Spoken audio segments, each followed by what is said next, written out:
Okay. Howdy, y'all. It's Angela. So it's been a while. Anything interesting happening on the news? Yeah. So, anyways, howdy, y'all. Again, it's Angela. This is Mother Issues, and yeah, it has been a while, and I do apologize for that.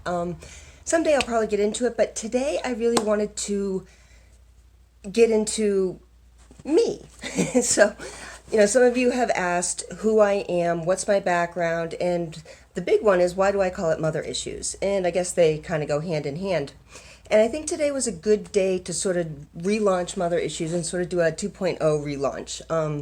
What I had been doing before was basically practice, as most of you guys know. And I'm hoping to get a little bit better at this. I've got a studio I'm building upstairs, but that's for the future. For now, so who am I? I'm Angela. Um, if let's see, I guess my most my most important thing to all of you is going to be what are my conservative creds, I suppose. I was a researcher, a virtual researcher for Glenn Beck for a couple of years. I am credited in being his book being George Washington.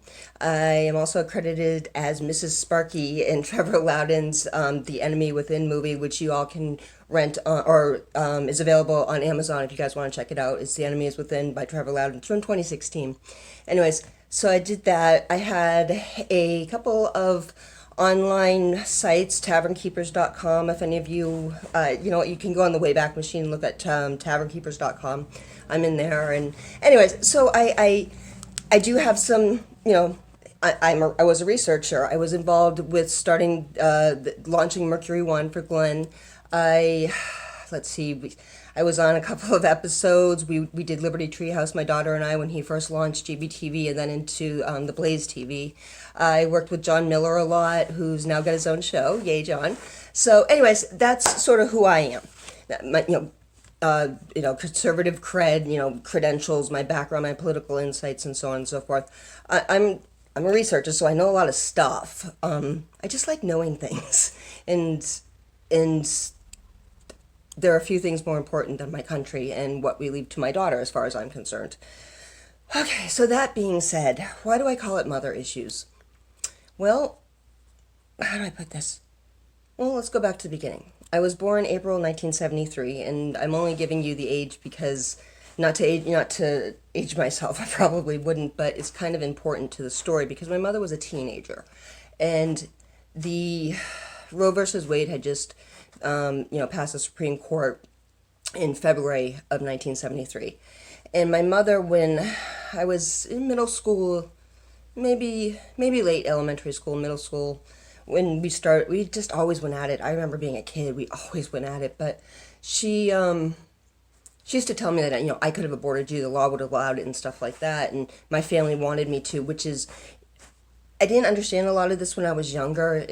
It's stuff that I had to sort of look into more and understand more when I was older. But to being told that I should be grateful for life and that I could have been aborted, I should have been, the option was there, and why aren't you grateful? That kind of screws with your head. And there was a lot of physical abuse, a lot more emotional abuse. I don't know how deep we want to get into it, but it was bad. It was bad. I mean, my mother was one of those mothers who was so suspicious. She went through my drawers. She would go through my drawers and find diaries or journals, and she would read them out loud to me. It was humiliating. She would go in and talk to teachers. It was just the stuff she would show up in the middle of school to humiliate me. Quite literally, she would do it. She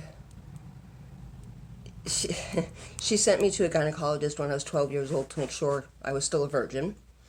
Things like that. I was 12 years old. Anyways, and living in New Hampshire, anyway. So, flash forward, I can get into all the drama, but whatever. Flash forward, I'm 15. She attacks me. She breaks my jaw with a hammer, and I had to go to the police, and I became a foster kid. And I really never had a sense of security or belonging. I don't know how to sort of relate I'm to the world. I don't understand self-confidence. I don't understand the concept. So these are the mother issues that I have. But my issues create my perspective on the world. I don't want government interference with my life because I know what that did to my family being in foster care and seeing other kids. I was in at 15, so it was a little different for me, but you see them in the homes because you're with them.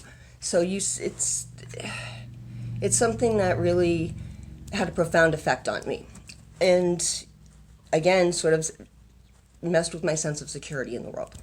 So my issues are shaped, and my views of the world and how I vote are shaped by these issues.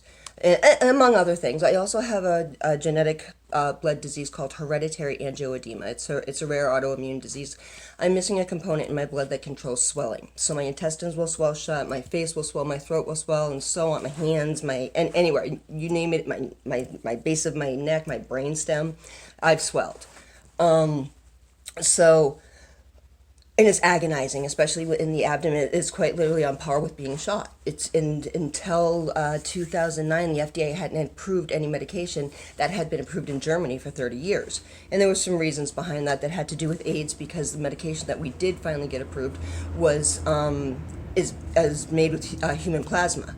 So during the AIDS crisis, remember when we had the contaminated blood samples and whatnot, everything kind of got put on hold, understandably so, but it sort of changed the dynamic of my life. I didn't even know this medication was available in Germany, and it was kind of became available in Europe, Germany specifically, which is interesting because I'm German, but it came from my Scottish grandfather, right? Anyways, but I didn't even know that was available until I went to Germany when I was 24.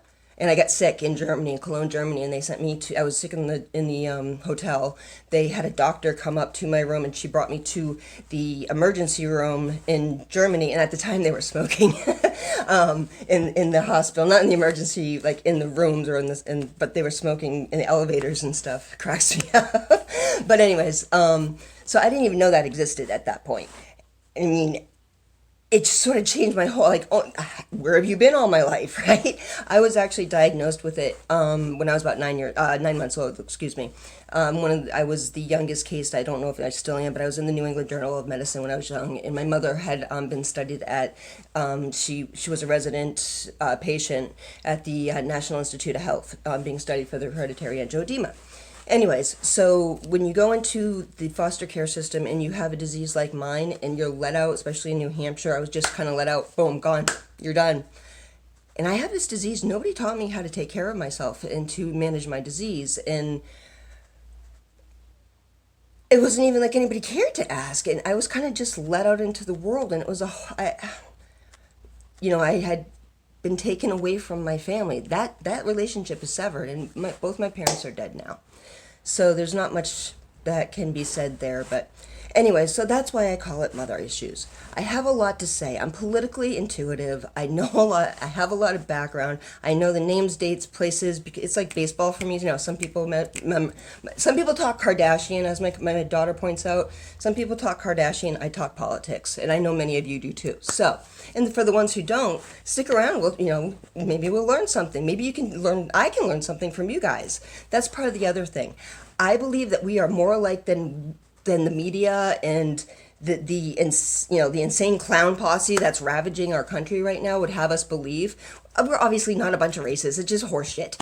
And I'm probably going to get banned from YouTube for this, I suppose. But we are all not a bunch of racists. I think we have more in common than anybody would have us believe, and it's frightening that the destructive force is sort of owning the airwaves and owning this, owning the message right now. But we'll get there. I hope. We have to, guys. We have to. Anyways, part of the reason I want to do this today is because President Trump yesterday signed an executive order about foster kids, and the foster care system working with different organizations to get foster kids in the system adopted, and I think that's a fantastic initiative. That's actually what we do in New Hampshire. Adoptions initiated through our foster system. So we take care of our own first, and I'm not suggesting you shouldn't adopt out of the country, but we got to start taking care of home as well. It's a hard way to live in a foster care system, so I applaud President Trump for that. I really do.